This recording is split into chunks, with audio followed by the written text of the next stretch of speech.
haq, membunuh orang lain dengan cara yang tidak benar, membunuh orang yang diharamkan oleh Allah Subhanahu wa taala untuk melakukannya kecuali dengan alasan yang benar. Kita tahu Islam adalah agama damai. Sesuai dengan namanya, ia tidak dikembangkan dengan pedang dan kekerasan. Ia dikembangkan dengan keteladanan dan tuntunan moral. Oleh karena Islam bukan agama kekerasan, Islam pun tidak mementingkan dan mengajarkan kekerasan kecuali dengan alasan yang benar dan bisa dipertanggungjawabkan.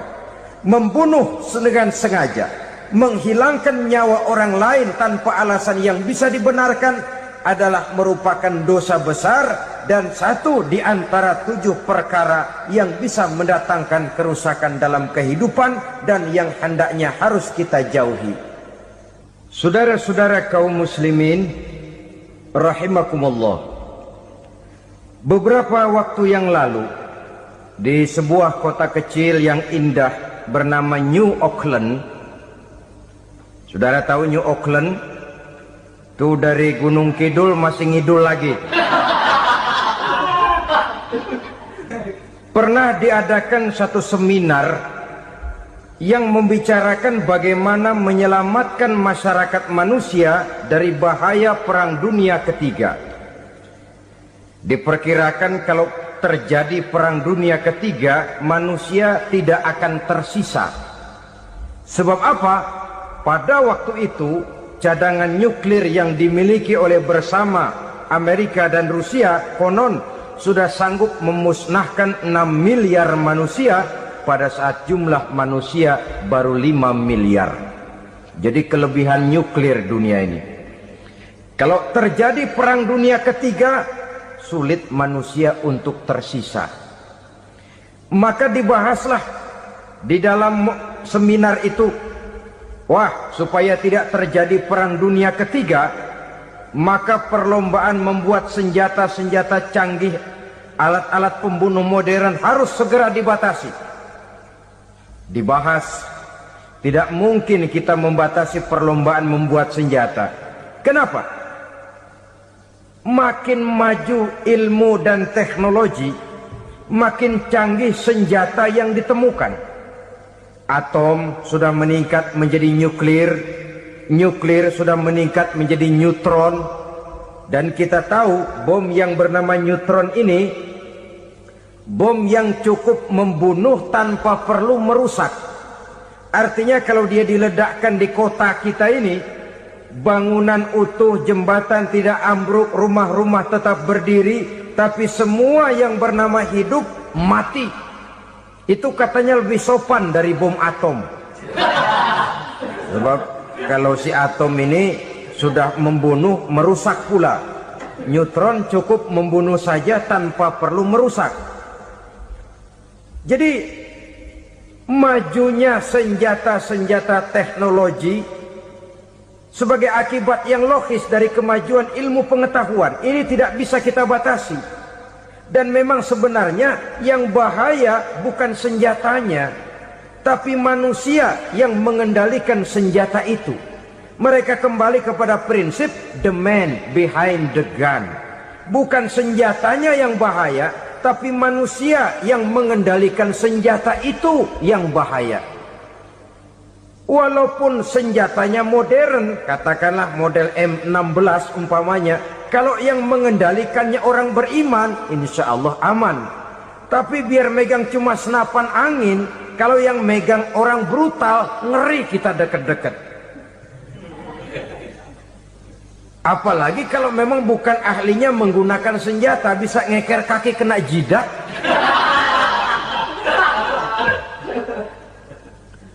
Mereka kembali kepada prinsip lama yang tetap baru, bukan senjatanya yang harus dibatasi, manusia yang mengendalikan senjata itu yang perlu dibicarakan. Nah, kalau begitu, agar manusia tidak mempergunakan senjata sewenang-wenang, apa yang harus kita lakukan?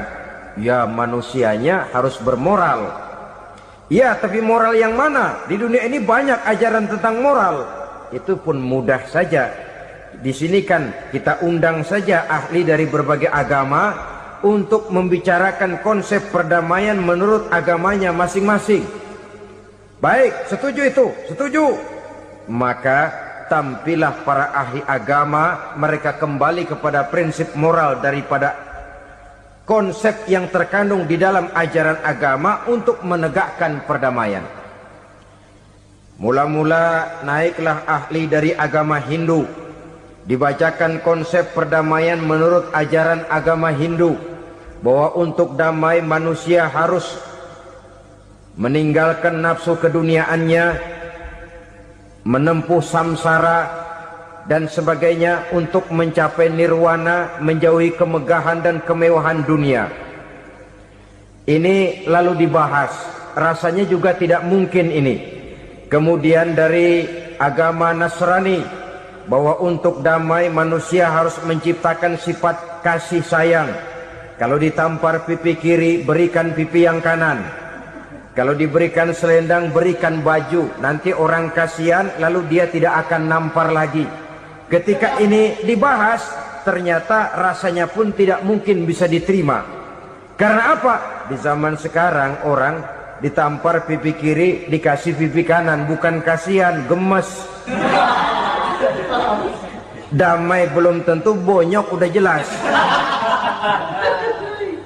Lalu ketika dibacakan konsep perdamaian menurut Quran, di mana disampaikan ayat wa jazaa'u sayyi'atin sayyi'atun misluha faman afa wa aslaha fa ajruhu 'ala Allah. Balasan terhadap satu kejahatan adalah kejahatan yang seimbang. Tetapi barang siapa yang memberi maaf dan mencari jalan damai, itulah yang terbaik dan akan mendapat pahala dari Allah Subhanahu wa ta'ala. Kamu tidak salah ditampar pipi kirimu, tampar lagi pipi kirinya sekeras dia menampar pipi kirimu. Nanti orang tidak mau menampar kita karena dia tahu kalau dia tampar kita, dia akan menderita tamparan sekeras dia menampar kita. Akan terjadilah prinsip saling hormat menghormati, tidak saling ganggu, tidak saling usil, tidak saling jahil. Atas dasar ini perdamaian bisa ditegakkan. Mereka bisa menerima konsep ini, tapi kemudian seminar ditutup tanpa satu keputusan resmi. Kenapa? Terus terang mereka kagum dengan konsep Islam, tapi sentimen lama terhadap nilai-nilai Islam telah menutup mata mereka untuk menerima kebenaran dari ajaran Al-Quranul Karim. Saudara-saudara kaum muslimin rahimakumullah, kembali kita kepada persoalan pokok. Roh adalah dari Allah, dia akan kembali kepada Allah, milik mutlak dari Allah. Tidak pantas kita merampasnya dari orang lain. Tidak wajar kita menghilangkannya tanpa alasan yang dibenarkan oleh agama. Di zaman sekarang, akibat persaingan hidup yang makin tajam, lapangan kerja yang makin sulit, tensi ekonomi yang makin tinggi, atau karena nilai moral yang makin rendah, atau juga karena rapuhnya pegangan orang kepada agama, nyawa rasanya sudah sedemikian murahnya. Berbagai kasus membuat berdiri bulu roma kita. Ada mayit, ada manusia dipotong 6, dicincang macam kambing. Ada yang dipotong 5, ada yang dipotong 13, dikardusin, dibuang ke tempat sampah. Inna lillahi wa inna ilaihi raji'un. Gejala apa ini? Kanibalisme. Manusia sudah demikian sadisnya, manusia sudah sedemikian buasnya, sehingga sesama manusia diperlakukan seperti hewan. Padahal hewan sendiri belum pernah macan makan macan, bagaimanapun buasnya macan. Belum pernah serigala memakan serigala, bagaimanapun brutalnya serigala. Tetapi manusia makan manusia di zaman sekarang kadang jadi kenyataan dalam kehidupan kita. Kadang persoalannya remeh saja. Soal uang 200 perak, pisau bicara, nyawa melayang. Soal rokok sebatang, celurit bicara, nyawa melayang. Soal-soal yang sama sekali tidak prinsip, begitu mudah kita menghilangkan nyawa orang lain. Padahal Nabi pernah memperingatkan, apabila dua orang muslim sudah berkelahi dan berbunuh-bunuhan, al-qatil wal maqtul finnar, yang membunuh dan yang terbunuh dua-duanya neraka. Sahabat heran, ya Rasul, kalau yang terbunuh, kalau yang membunuh masuk neraka itu sih wajar, tapi yang terbunuh kenapa neraka juga? Beliau menjawab, dua-duanya sudah punya niat untuk saling membunuh. Niatnya itu yang diponten. Yang terbunuh cuman lagi apes aja keduluan dia. Umpama tidak terbunuh, pasti dia yang akan membunuh. Oleh karenanya al-qatil wal maktul, yang membunuh dan yang dibunuh finnar, dua-duanya masuk ke dalam neraka. Islam menghormati kehidupan, tidak hanya terbatas kepada sesama muslim, orang-orang yang berlainan agama pun yang mau hidup berukun, damai, berdampingan dengan umat Islam, jiwa mereka, darah mereka dilindungi oleh nilai-nilai Islam yang disebut dengan kafir zimmi ini. Mengganggu mereka sama saja dengan mengganggu aku, kata Nabi. Jadi oleh karena itu sayangilah sesama. Kehidupan adalah anugerah Allah, bukan wewenang kita untuk mencabutnya dari orang lain, bukan wewenang kita untuk merampas dan menghilangkannya dari orang lain. Apa yang tidak enak terjadi pada diri kita, begitu pula lah apabila terjadi pada diri orang lain. Sehingga Nabi mengatakan, la yu'minu ahadukum hatta yuhibba li akhihi ma yuhibbu li nafsihi. Belum dikatakan beriman seseorang kamu apabila dia belum mencintai saudaranya seperti ia mencintai dirinya sendiri. Apa yang enak dirasakan oleh orang lain, enak juga dirasakan oleh dia. Mengukur orang lain dengan diri sendiri. Kalau orang lain tanpa salah saya fitnah, kalau saya tanpa salah difitnah orang, enak apa enggak? Enggak, orang lain juga begitu. Kalau orang lain tanpa salah saya tempeleng kepalanya, enak apa tidak? Tidak. Orang lain juga begitu. Yang tidak enak terjadi pada diri kita, tentu tidak enak juga kalau terjadi pada orang lain. Mengukur orang lain dengan diri sendiri, sehingga tidak timbul sifat egois, tidak menari di atas bangkai orang lain, tidak mendirikan kebahagiaan di atas untayan air mata orang lain. Sehingga dengan demikian saudara-saudara, dia bisa menghormati kehidupan, menghormati orang lain sebagaimana dia ingin dihormati. Untuk menghancurkan nilai-nilai iman, dibanjiri kita dengan paham-paham yang merusak dan mendangkalkan akidah, baik ia bernama materialisme, baik ia bernama sekularisme, baik ia bernama banjirnya maksiat dan munkarat, baik ia bernama banjirnya peradaban dan kebudayaan yang menghancurkan moral daripada anak-anak kita. Sedikit demi sedikit melenturkan dan melunturkan nilai-nilai keimanan kita, untuk kemudian pada waktunya nilai iman itu akan bertukar dan berganti menjadi nilai syirik kepada Allah Subhanahu wa ta'ala. Atau pada sisi lain, menjadikan yang selain Allah sebagai tujuan akhir daripada kehidupan kita. Sedangkan kita sama-sama maklum bahwa di dalam pandangan agama Islam, dosa yang tidak berampun, dosa yang terbesar, termasuk dalam kategori bapak moyangnya dosa, tidak lain adalah syirik, yakni menyekutukan Allah Subhanahu wa ta'ala. Pola penghancuran iman ini memang berstrategi. Ditawarkan kita kepada paham materialisme, paham kebendaan, di mana otak menempati urutan sebagai ranking pertama, Tuhan jatuh pada urutan kedua. Lalu menyusul kepada paham sekularisme, Allah dipisahkan dari seluruh kegiatan hidup ini, untuk pada gilirannya menjadikan yang selain Allah sebagai tujuan akhir daripada seluruh kegiatan hidup kita. Oleh karenanya, kewajiban menjaga nilai-nilai iman ini merupakan kewajiban yang mulia tetapi berat, tidak hanya untuk kita, tetapi juga bagaimana mewariskannya kepada anak-anak kita, generasi yang akan datang. Orang-orang tua bijaksana yang diceritakan di dalam Al-Quran, kalau sudah berpikir tentang anak-anaknya, pertanyaan yang paling mereka risaukan ialah, ma ta'buduna min ba'di. Anakku, kalau pada satu saat aku, ayahmu sudah tidak ada lagi di dunia ini, meninggalkan kamu semua, ma ta'buduna min ba'di, apa yang akan kamu sembah nak? Jikalau sekarang ayahmu masih mau ke masjid, masih mau melakukan rukuk dan sujud, masih beribadah menyembah Allah Subhanahu wa ta'ala, kalau orang tuamu sudah tidak ada, ma ta'buduna min ba'di, masihkah engkau mau datang ke masjid? Masihkah engkau mau rukuk dan sujud? Masihkah engkau mau menyembah Allah Subhanahu wa ta'ala?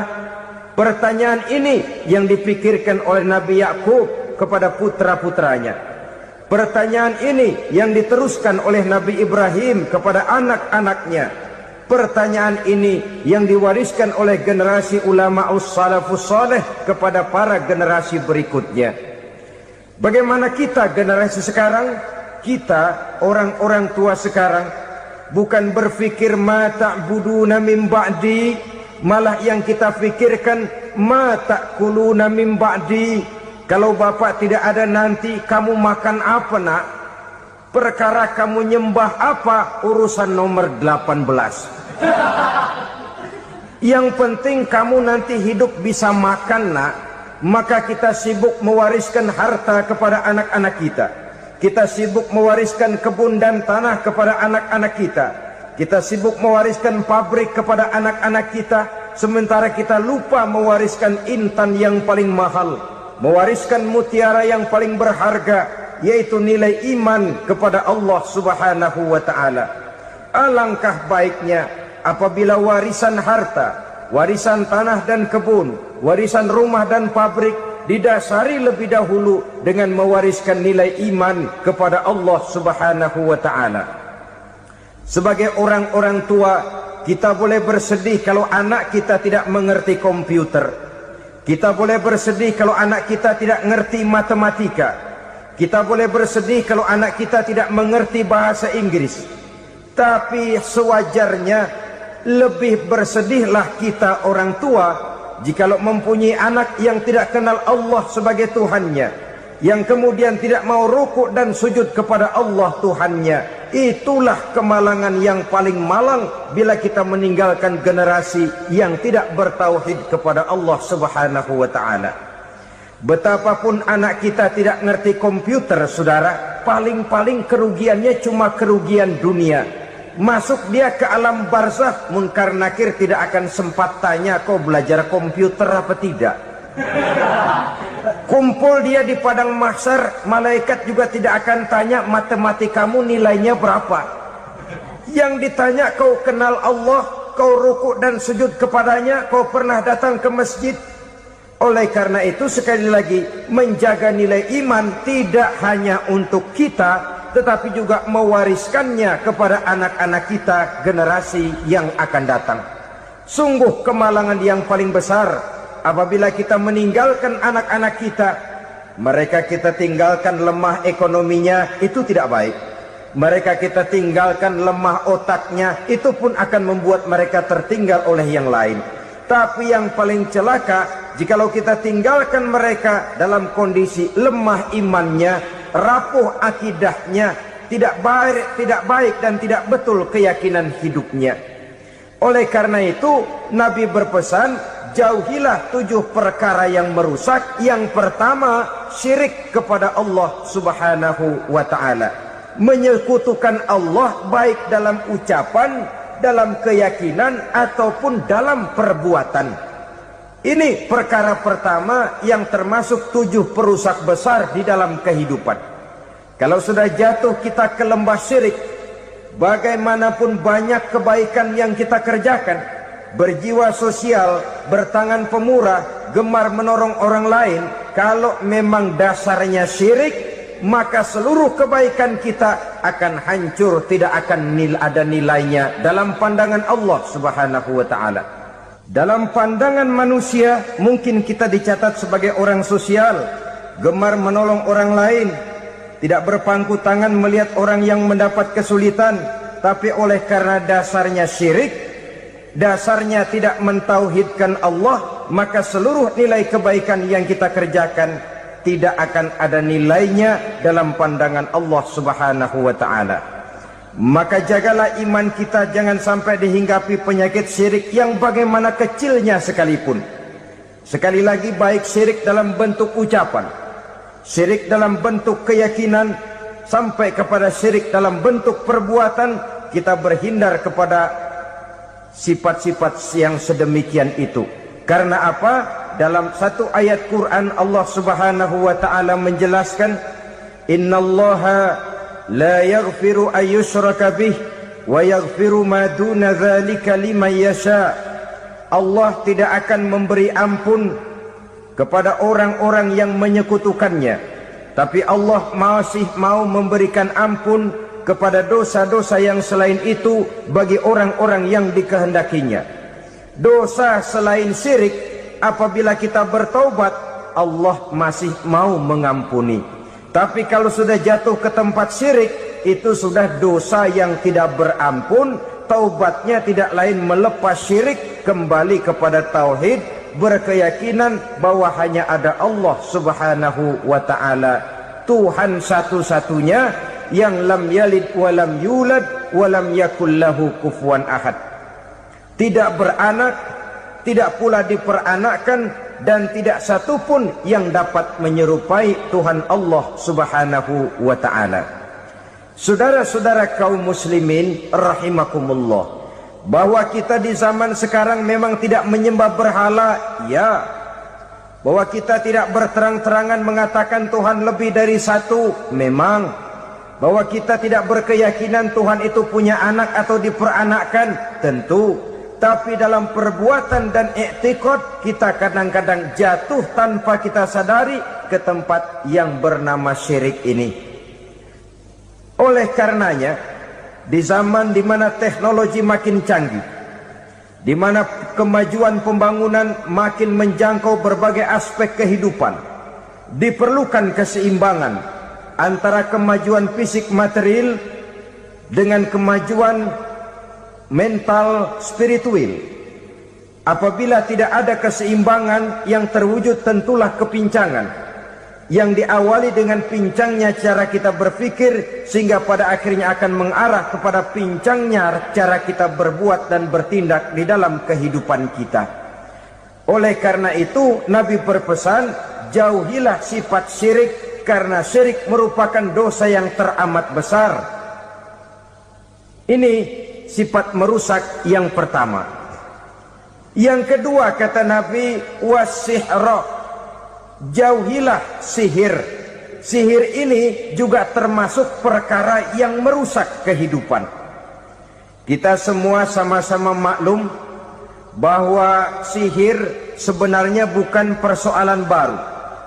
Sejak sebelum datang Islam, sihir itu sudah ada. Di zaman Yunani kuno, sihir ada. Di zaman Mesir kuno, di zaman Cina kuno, dan yang lain-lain yang serba kuno, sihir itu sudah ada. Bahkan para nabi pun, para rasul yang diutus oleh Allah Subhanahu wa ta'ala, senantiasa berhadapan dengan ahli-ahli sihir untuk menguji kebenaran dari misi yang mereka bawa. Sihir adalah perbuatan di luar kebiasaan yang bisa dikerjakan oleh ahlinya dengan bantuan jin atau setan. Hukum mempelajari sihir adalah haram, mengamalkannya lebih haram lagi. Sebab itu saudara-saudara, sihir merupakan perbuatan merusak yang harus kita jauhi. Ciri-ciri daripada perbuatan sihir, pertama, ia mengandung tipuan, bayangan khayal. Di zaman Nabi Musa misalnya, orang melihat tambang-tambang itu seperti ular. Nabi Musa melayangkan tongkatnya menjadi ular-ular besar yang memakan ular-ular kecil ciptaan tukang-tukang sihir Fir'aun tadi. Lalu sihir bisa terjadi dengan bantuan jin kafir atau setan. Kemudian ciri yang ketiga, sifatnya halus dan tersembunyi. Taruh kata ada seorang ahli sihir yang mempergunakan ayat-ayat Quran sebagai jompa-jampe, sebagai baca-bacaan, itu cuma sekedar kedok. Tujuannya tidak lain menjadikan agama sebagai kedok untuk membenarkan cara yang dimurkai oleh Allah Subhanahu wa ta'ala. Satu hadis yang diriwayatkan oleh Imam Bazar dan Tabrani, Nabi berpesan, "Laisa minna man tatayyara lahu au takahhana au tukuhhina lahu au sahira lahu." Tidak termasuk ke dalam golonganku, kata Nabi. Tidak termasuk umatku. Siapa mereka? Man tatayyara lahu, orang yang bertatoyur. Apa tatoyur itu? Dari kalimat toyaro, artinya terbang. Toir biasa diartikan dengan burung. Tatoyaro percaya kepada suara-suara burung. Man tatoyaro lahu, mempercayai, meyakini dengan benar-benar kepada suara beburungan. Kan suka ada itu, nah bunyi burung tuh, maling liwat. Maling liwat. Burung bunyi, maling liwat.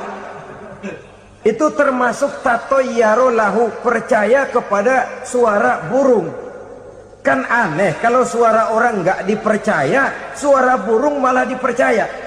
Ada ustadz ceramah, kiai ngaji, nggak mau didengerin, burung dengerin bener.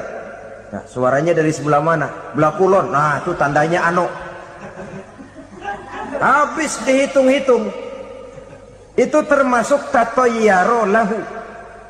Au takahana, atau bertenung, au tukuhina, atau minta ditenungkan. Au sahiro lahu, atau melakukan perbuatan sihir, atau minta disihirkan. Laisa minna, tidak termasuk ke dalam golonganku, kata Nabi. Sehingga dengan demikian saudara-saudara, menghadapi sihir dengan sihir sekalipun termasuk perbuatan yang tidak diajarkan oleh agama. Kita kan mempelajari sihir untuk jaga diri, tidak apa-apa. Yang dilarang mengamalkannya, dilarang juga mempelajarinya. Sebab orang kalau sudah mengetahui, biasanya lalu terangsang untuk mencoba. Kalau percobaannya berhasil, biasanya terangsang untuk coba lagi dan coba lagi. Pada akhirnya ketagihan, lalu beralih menjadi profesi, apalagi itu nanti bisa mendatangkan hasil uang. Saudara-saudara kaum muslimin rahimakumullah, kita manusia makhluk nyata. Kita hidup di alam nyata, terikat oleh sunnatullah, causality. Oleh karenanya, bagi kita keyakinan yang penuh, keikhlasan di dalam bertuhankan Allah, penyerahan diri sepenuhnya hanya kepadanya, itu sudah merupakan obat penangkal yang sangat ampuh agar kita tidak terkena penyakit-penyakit yang dibuat oleh setan dan para pembantunya.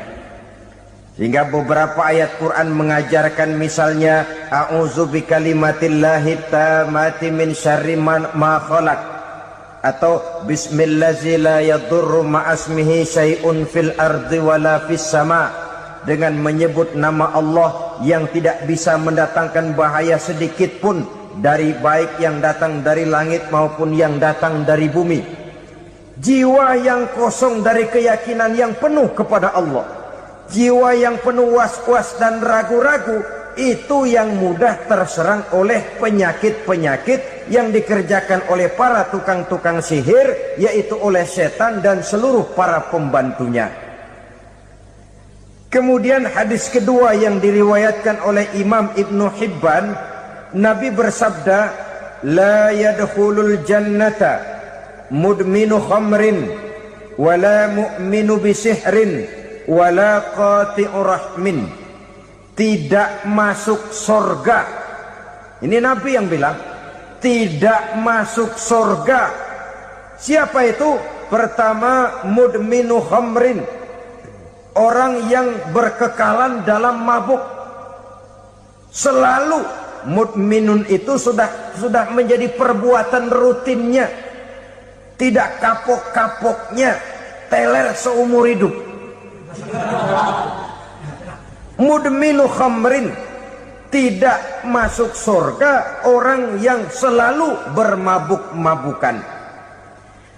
Yang kedua, wala mu'minu bisihrin, orang mukmin tapi main sihir. Ini juga oleh Nabi diperingatkan, tidak akan masuk surga orang mukmin tapi suka main sihir. Wala qati'ur rahmin, dan tidak juga orang yang memutuskan silaturahmi. 3 macam manusia yang diperingatkan Nabi tidak akan masuk surga: orang yang selalu mabuk, orang mukmin yang main sihir, dan orang yang memutuskan silaturahmi. Saudara-saudara kaum muslimin rahimakumullah. Lalu orang berkata, kenapa dilarang kita bersihir? Padahal Rasul sendiri kan punya mukjizat. Nah, kita memang harus membedakan antara mukjizat dengan sihir. Dalam kehidupan agama kita kenal ada yang namanya mukjizat, ada yang namanya karomah atau keramat biasa diucapkan, ada yang namanya maunah, ada yang namanya irhas, ada juga yang namanya sihir. Kesemuanya ini berbeda, saudara-saudara. Yang dinamakan mukjizat itu khusus untuk para rasul saja. Satu kejadian luar biasa yang terjadi dilakukan oleh rasul atas izin dari Allah Subhanahu wa taala. Perbedaannya dengan sihir jelas.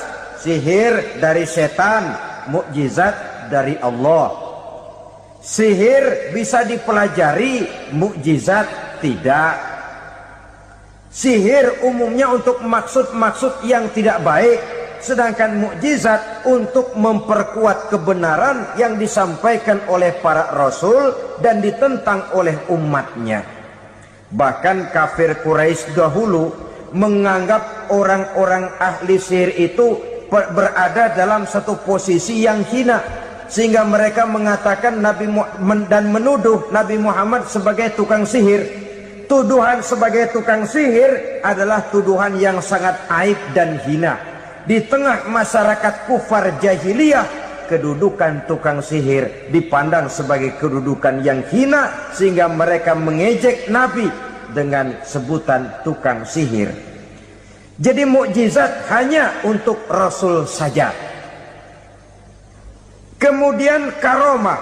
Karomah ini asal kata dari karomah, kehormatan, kemuliaan yang diberikan Allah kepada hamba-hambanya yang rajin mendekatkan diri kepadanya. Oleh karena ketekunannya melaksanakan ibadah, Allah memberikan keistimewaan kepada orang itu, yang dengan keistimewaannya dia bisa mengerjakan yang tidak bisa dikerjakan oleh orang lain. Karomah hanya bisa dicapai dengan prestasi ibadah. Kalau sihir, mau ibadah apa enggak, asal dia belajar, bersatu dan berteman dengan setan, memenuhi persyaratan-persyaratan setan, biasanya lalu bisa. Sedangkan karomah tidak mungkin terwujud tanpa orang mendekatkan diri sedekat-dekatnya kepada Allah Subhanahu wa ta'ala. Maka kita lihat biasanya orang-orang yang punya ilmu sihir, mukanya rata-rata nggak enak dilihat. Kumuh, jauh dari air wudhu, jauh dari sujud kepada Allah, malah berteman dengan setan, menjadi pelayan-pelayannya setan. Saudara-saudara, adapun maunah, keistimewaan yang diberikan Allah kepada hamba-hambanya yang belum sampai kepada tingkat wali, tapi orang itu lebih banyak kebaikannya daripada kesalahannya.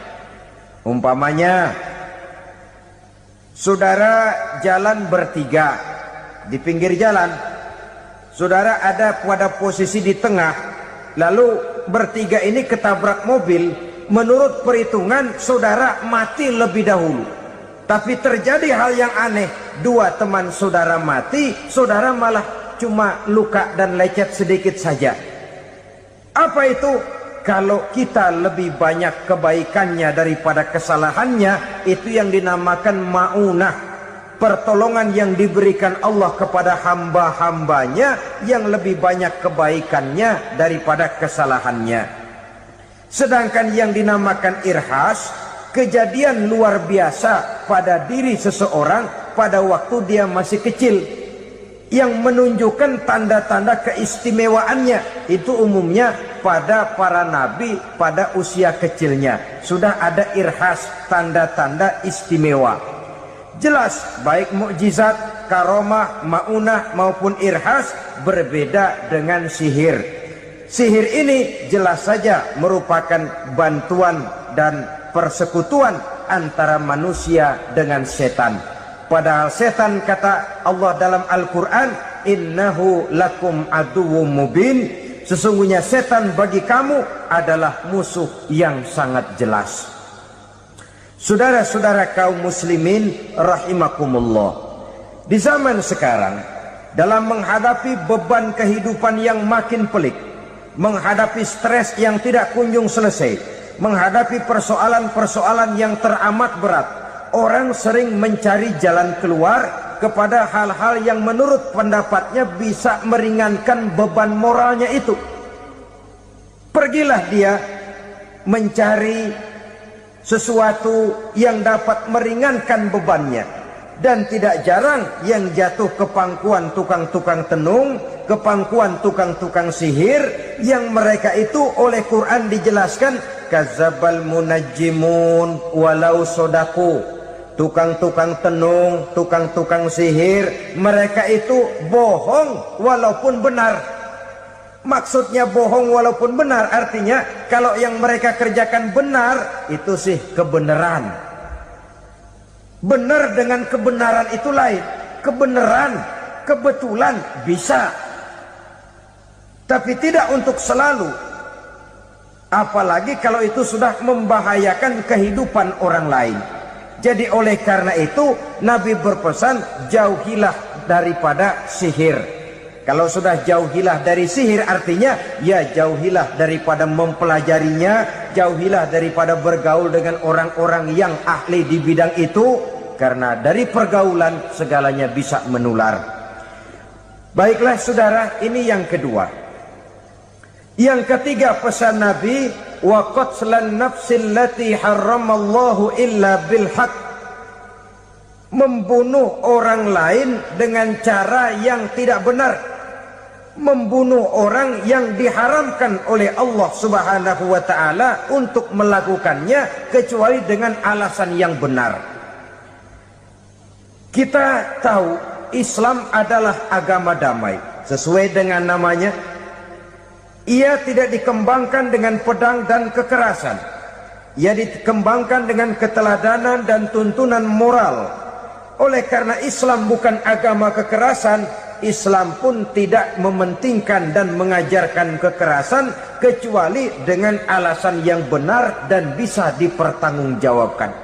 Membunuh dengan sengaja, menghilangkan nyawa orang lain tanpa alasan yang bisa dibenarkan adalah merupakan dosa besar dan satu di antara 7 perkara yang bisa mendatangkan kerusakan dalam kehidupan dan yang hendaknya harus kita jauhi. Saudara-saudara kaum muslimin rahimakumullah, beberapa waktu yang lalu di sebuah kota kecil yang indah bernama New Auckland. Saudara tahu New Auckland? Tuh dari Gunung Kidul masih ngidul lagi. Pernah diadakan satu seminar yang membicarakan bagaimana menyelamatkan masyarakat manusia dari bahaya Perang Dunia Ketiga. Diperkirakan kalau terjadi Perang Dunia Ketiga, manusia tidak akan tersisa. Sebab apa? Pada waktu itu cadangan nuklir yang dimiliki oleh bersama Amerika dan Rusia konon sudah sanggup memusnahkan 6 miliar manusia pada saat jumlah manusia baru 5 miliar. Jadi kelebihan nuklir dunia ini. Kalau terjadi perang dunia ketiga, sulit manusia untuk tersisa. Maka dibahaslah di dalam seminar itu, wah, supaya tidak terjadi perang dunia ketiga, maka perlombaan membuat senjata-senjata canggih, alat-alat pembunuh modern harus segera dibatasi. Dibahas, tidak mungkin kita membatasi perlombaan membuat senjata. Kenapa? Makin maju ilmu dan teknologi, makin canggih senjata yang ditemukan. Atom sudah meningkat menjadi nuklir, nuklir sudah meningkat menjadi neutron, dan kita tahu bom yang bernama neutron ini bom yang cukup membunuh tanpa perlu merusak. Artinya kalau dia diledakkan di kota kita ini, bangunan utuh, jembatan tidak ambruk, rumah-rumah tetap berdiri, tapi semua yang bernama hidup mati. Itu katanya lebih sopan dari bom atom. Sebab kalau si atom ini sudah membunuh, merusak pula. Neutron cukup membunuh saja tanpa perlu merusak. Jadi majunya senjata-senjata teknologi sebagai akibat yang logis dari kemajuan ilmu pengetahuan ini tidak bisa kita batasi. Dan memang sebenarnya yang bahaya bukan senjatanya, tapi manusia yang mengendalikan senjata itu. Mereka kembali kepada prinsip the man behind the gun. Bukan senjatanya yang bahaya, tapi manusia yang mengendalikan senjata itu yang bahaya. Walaupun senjatanya modern, katakanlah model M16 umpamanya, kalau yang mengendalikannya orang beriman, insya Allah aman. Tapi biar megang cuma senapan angin, kalau yang megang orang brutal, ngeri kita deket-deket. Apalagi kalau memang bukan ahlinya menggunakan senjata, bisa ngeker kaki kena jidat.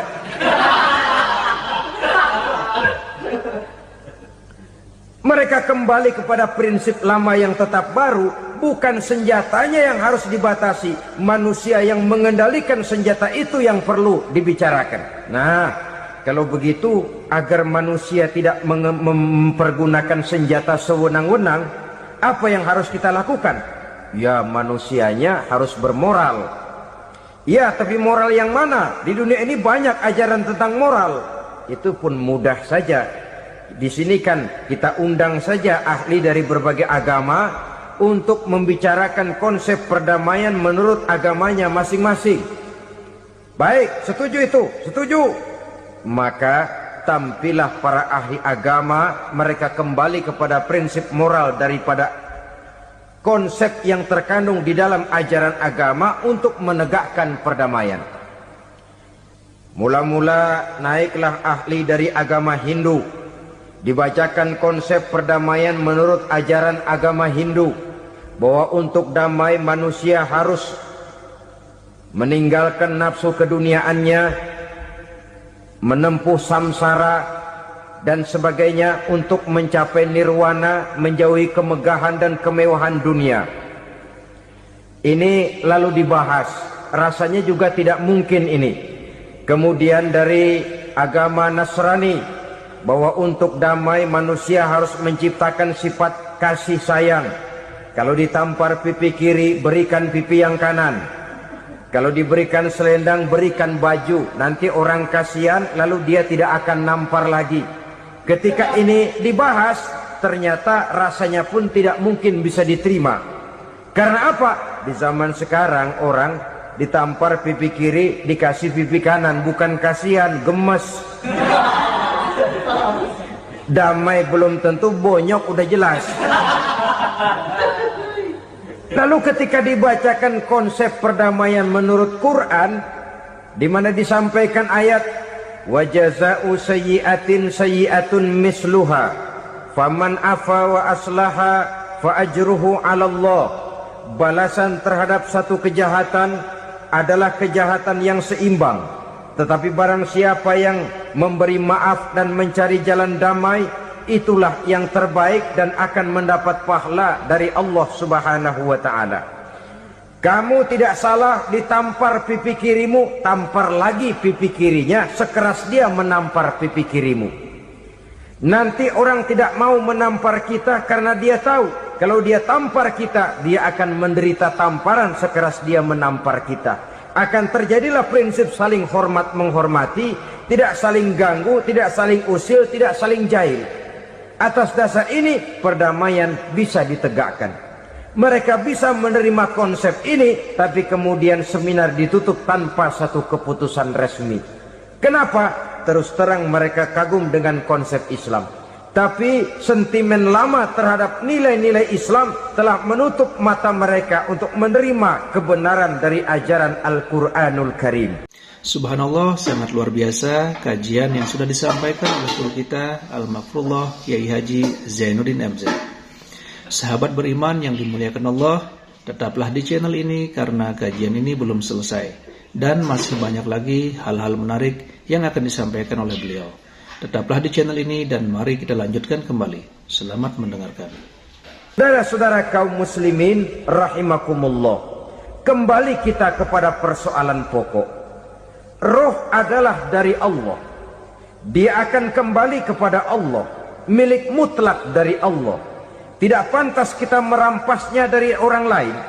Tidak wajar kita menghilangkannya tanpa alasan yang dibenarkan oleh agama. Di zaman sekarang, akibat persaingan hidup yang makin tajam, lapangan kerja yang makin sulit, tensi ekonomi yang makin tinggi, atau karena nilai moral yang makin rendah, atau juga karena rapuhnya pegangan orang kepada agama, nyawa rasanya sudah sedemikian murahnya. Berbagai kasus membuat berdiri bulu roma kita. Ada mayit, ada manusia dipotong 6, dicincang macam kambing. Ada yang dipotong 5, ada yang dipotong 13, dikardusin, dibuang ke tempat sampah. Inna lillahi wa inna ilaihi raji'un. Gejala apa ini? Kanibalisme. Manusia sudah demikian sadisnya, manusia sudah sedemikian buasnya, sehingga sesama manusia diperlakukan seperti hewan.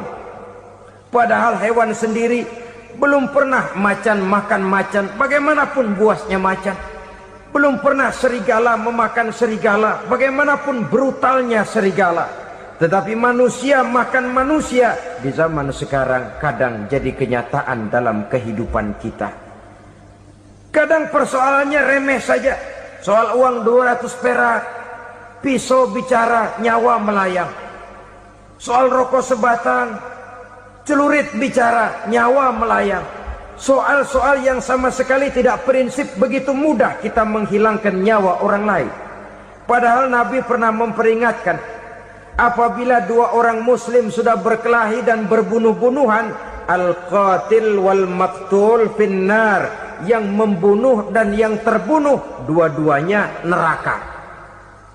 Sahabat heran, ya Rasul, kalau yang terbunuh, kalau yang membunuh masuk neraka itu sih wajar, tapi yang terbunuh kenapa neraka juga? Beliau menjawab, dua-duanya sudah punya niat untuk saling membunuh. Niatnya itu yang diponten. Yang terbunuh cuman lagi apes aja, keduluan dia.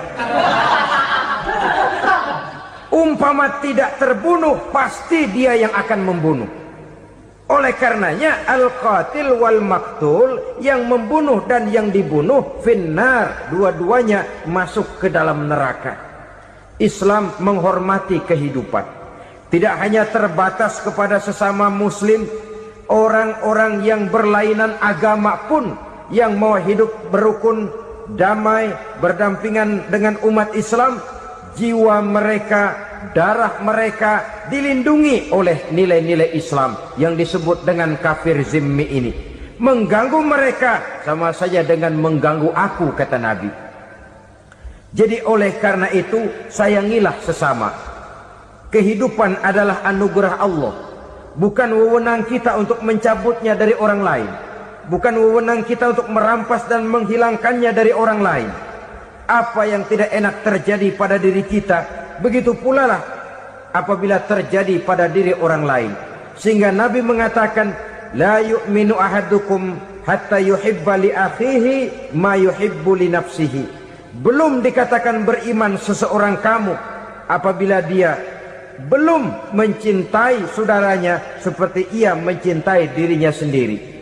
Apa yang enak dirasakan oleh orang lain, enak juga dirasakan oleh dia.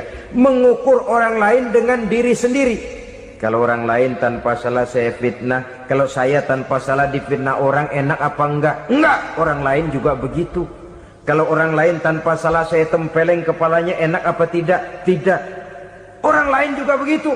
Yang tidak enak terjadi pada diri kita, tentu tidak enak juga kalau terjadi pada orang lain.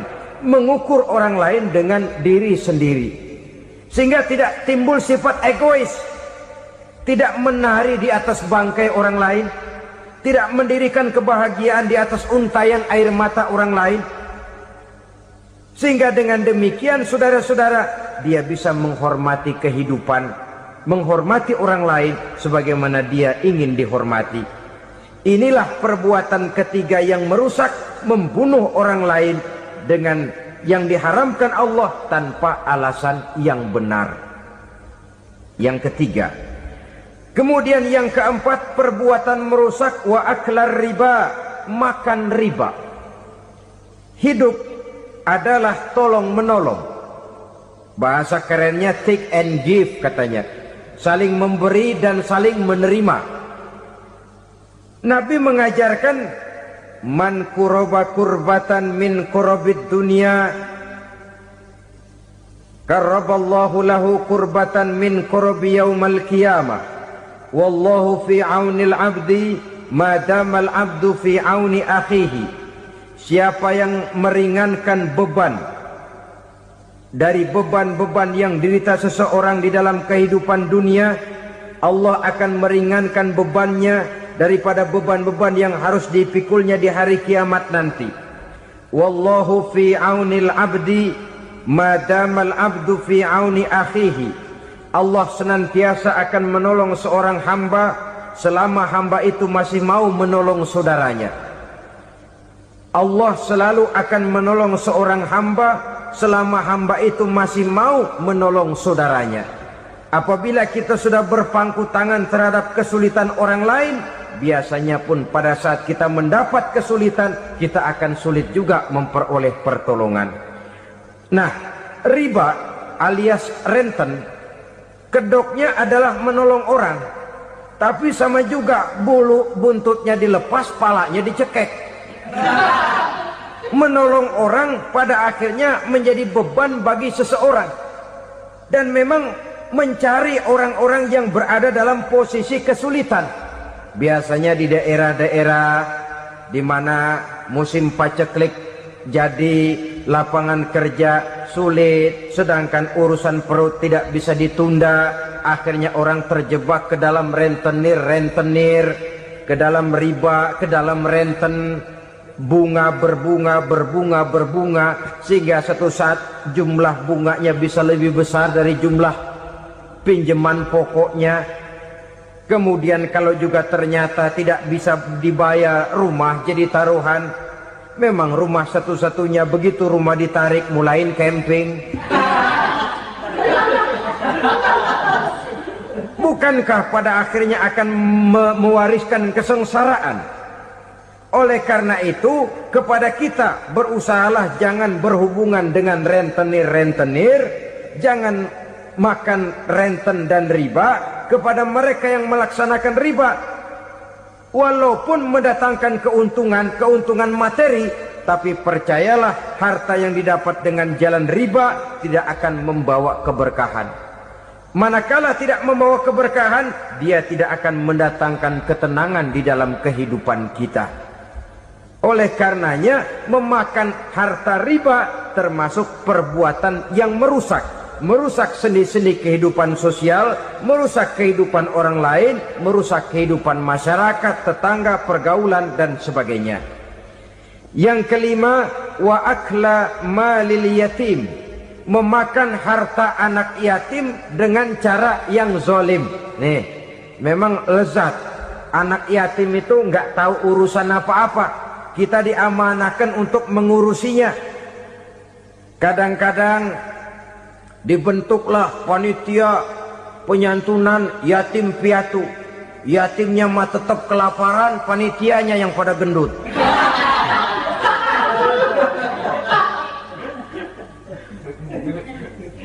Padahal memakan harta anak yatim termasuk perbuatan dosa besar, dan menjantuni yatim merupakan perbuatan mulia. Nabi mengatakan, ana wa kafilul yatim kahataini yaumal qiyamah.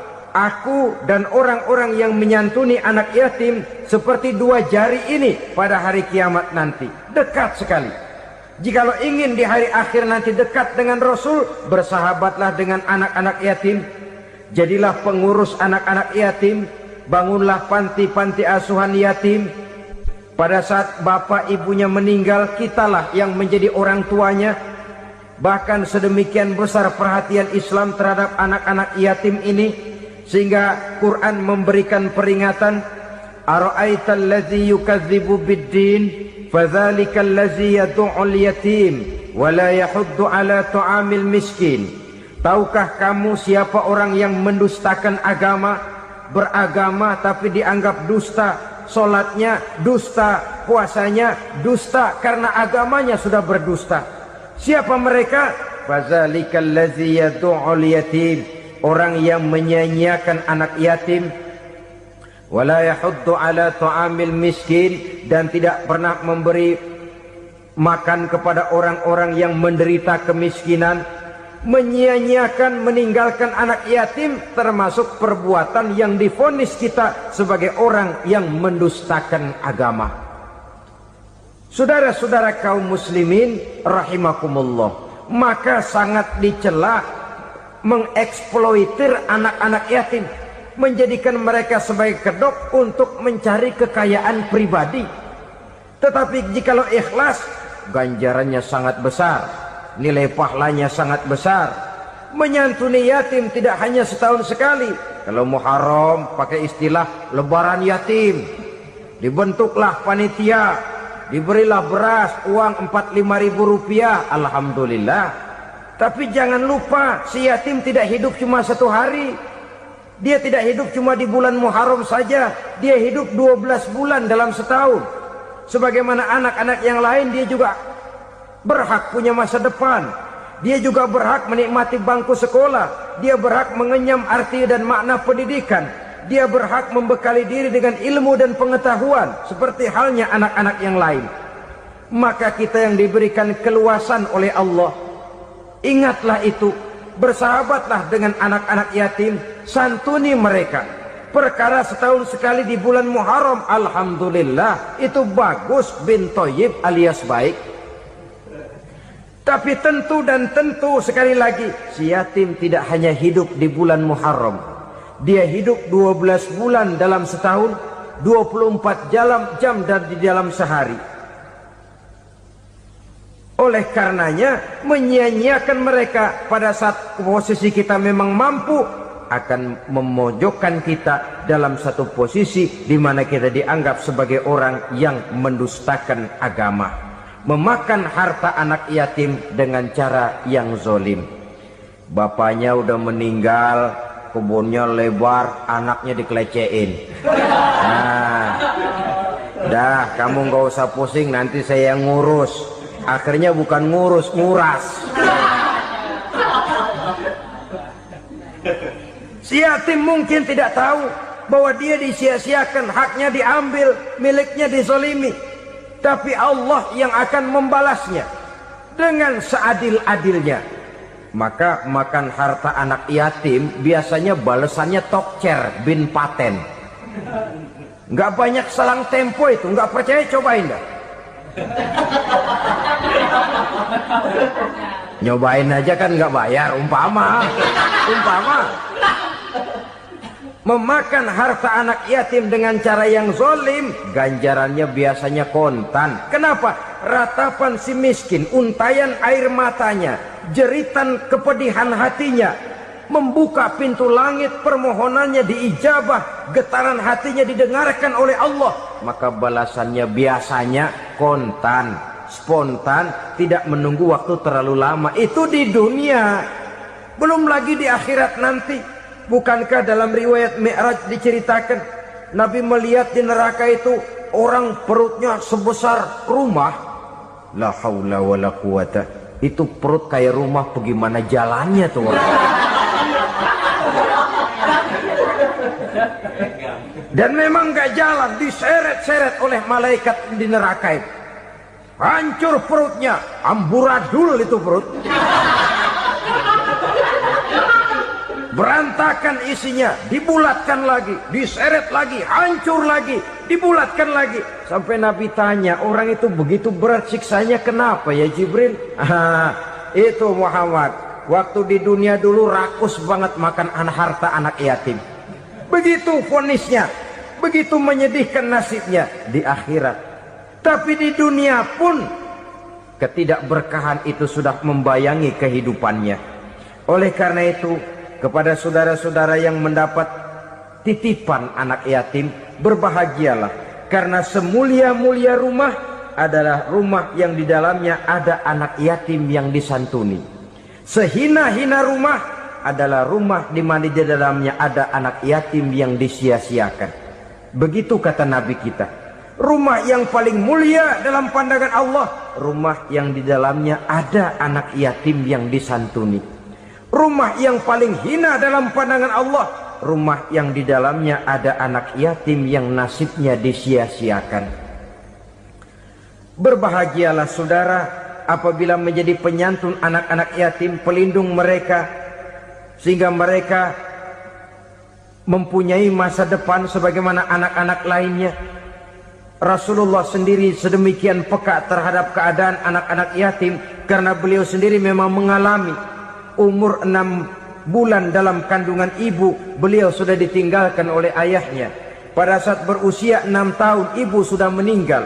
Yatim piatu dalam usia di mana beliau sedang perlu belas kasih seorang ibu dan pengertian seorang bapak. Kepekaan itu lalu timbul, bahkan kemudian sampai kepada beliau berkata, aku dan orang yang menyantuni anak yatim seperti jari tengah dan jari telunjuk di hari akhirat nanti. Sedemikian dekatnya. Baiklah ya, jadi yang kelima, memakan harta anak yatim. Jauhi, karena ini perbuatan yang merusak. Yang keenam, watawalli yaumaz zahfi, melarikan diri pada hari pertempuran. Apa ini? Khianat. Tidak konsekuen dengan konsep perjuangan.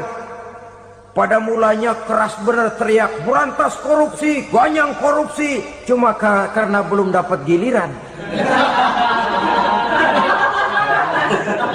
Begitu dia naik dapat kesempatan, korupsinya lebih edan dari yang diteriakinya. Ini termasuk tawalli yaumaz zahfi, berpaling pada hari peperangan. Di saat menghadapi musuh, kalau belum kelihatan musuh, teriaknya nyaring bener. Jangan takut, demi kebenaran sampai titik darah yang paling penghabisan. Musuh belum kelihatan. Begitu musuh sudah kelihatan, paling dulu lari ke belakang. Kalau diajak berjuang ada saja alasannya. Sehingga Quran memberikan peringatan kepada kita semua. Mengapa kamu ini berat? Kalau sudah diajak berjuang di jalan Allah, kakimu seperti terhunjam berakar di perut bumi. Berat untuk melangkah berjuang. Lari dari pertempuran tidak konsekuen dengan konsepsi perjuangan. Mau enaknya saja.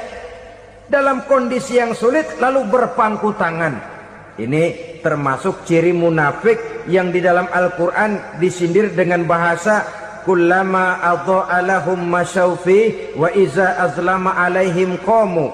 Waktu terang mereka jalan, giliran gelap mereka mandek. Artinya, maksudnya, kalau giliran ada untungnya aja, rame-rame teriak Islam. Tapi begitu diminta berjuang, dituntut berkorban, rame-rame mundur. Waktu dilihat di Islam ada untungnya, rame-rame teriak Islam. Pak, saya Islam banget, Pak. KTP saya Islam, Pak. Pokoknya Islam banget dah. Tapi ketika diminta berjuang, dituntut sedikit berkorban, rame-rame mengundurkan diri. Tahun 65 PKI berontak. Waduh, waktu itu jadi orang Islam untung itu. Nggak dikejar-kejar, aman. Masjid rame, masjid, mobil-mobil mewah parkir di depan musola dan masjid. Kenapa? Waktu itu asal udah ke masjid aman. Islam selamat, untung. Tapi begitu keadaan aman, yang parkir di musola sepeda butut melulu.